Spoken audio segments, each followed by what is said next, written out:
waxaanu nahay anagu culimadii dawlad deegaanka Soomaalida qaybteedii Mareykan joogtay waxaanu ka cabanaynaa dhibaatooyin fara badan oo horona lagu sameeyay waxa hadda maamulka dawlad deegaanka wuxuu hadda ku daray in waqtigan xaadirka ah dhibaatada ka jirta Itoobiya ee gobolka Tigray ka jirta isagoo oo taa ka dhigan haya yacni ma garan wanjal ooga dhigahaya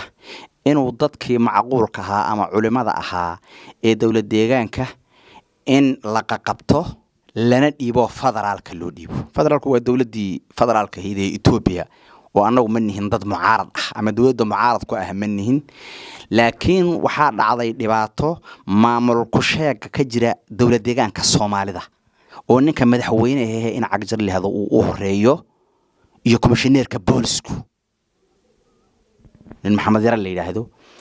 in Rabaale Sayid Nuur oo ahaa nin oday ah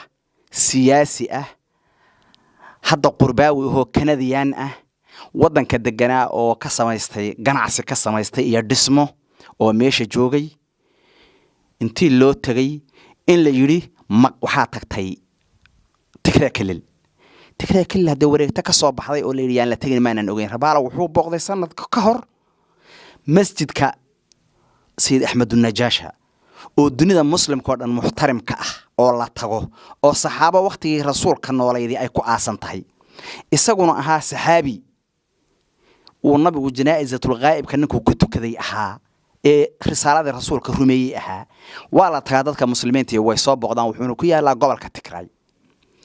hadduu Rabaale halka tagay dambi muusan galin waa nin oday ah ma uusan ahayn nin ka wada fadqalaadnimo iyo hawlaha Itoobiya ka socdo oo uba oolinde inaga hawl inoo taalaba aan ahayn ka Tigray way waxa ay dawladda Itoobiya wax ka sheeganayso kana dawladda Itoobiya federaalkeed baa u joogtaa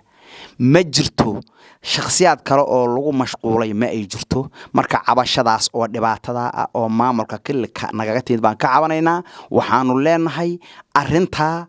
haday tahay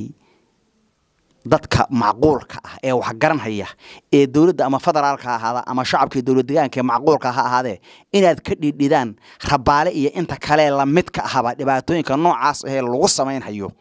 lagu sameeynayo inaad ka dhidhidaan diidaana oo dadka nooca u fikiraya ee dadkii ay mas'uuliyiinta u ahaayeen ee madaxda iyagu ahaayeen inay badbaadiyaan oo ilaaliyaan ay ahayd intay qaadaan oo gacmaha iyo lugaha ka xidhaan iibahayeen cadowbaan wadnaay qabto dila leh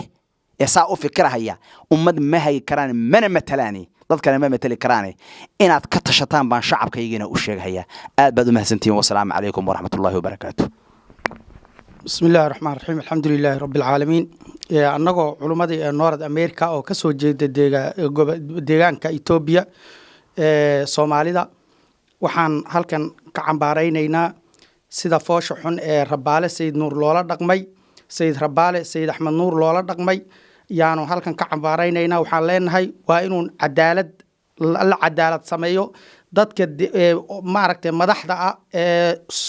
ma garanaysa dadka ma garanaysa culimada targetka ka dhiganaya wax aan dambina lahayn ma garanaysa intay qabteen sida foosha xun ula dhaqmay yaanu halkan ka cambaaraynayna arintaas oo aan ka dhiidhinayna waana ka xunnahay waxaana leenahay si degdeg ah waa in arintaas wax maaragtay cadaalad looga qabto wassalaamu calaykum waraxmatullaahi wabarakaatuh waxaan cambaaraynaynaa maamulka dawlad deegaanka Soomaalida oo u horeeyo cagjar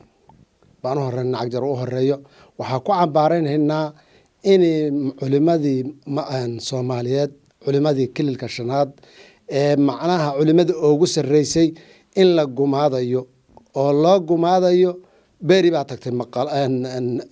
Sheekh Ahmed Najaashi dariixiisa iyo asxaabta ku aasanba awalba wala tag jiray mid kale shalay maalinta waa la wada tagi jiray kulli madaxdooda dhan baa tagi jirtay inta ka dambayso ma fidmadani dhaxday marka in waxaan ka codsanaynaa caalamku ay arkaan dhibaatada ka socota ee dadka la gadanhayo ee madaxda culimada la gadanayo madaxdeeda helo dariiqada waxaan leenahay marka sida ugu dhaqsaha badan arinta waxa looga qabto halan loo fargeliyo caalamku soo fargeliyaan waana ninka kadanideeda ninkaasi wassalaamu calaykum waraxmatullaahi wabarakaatuh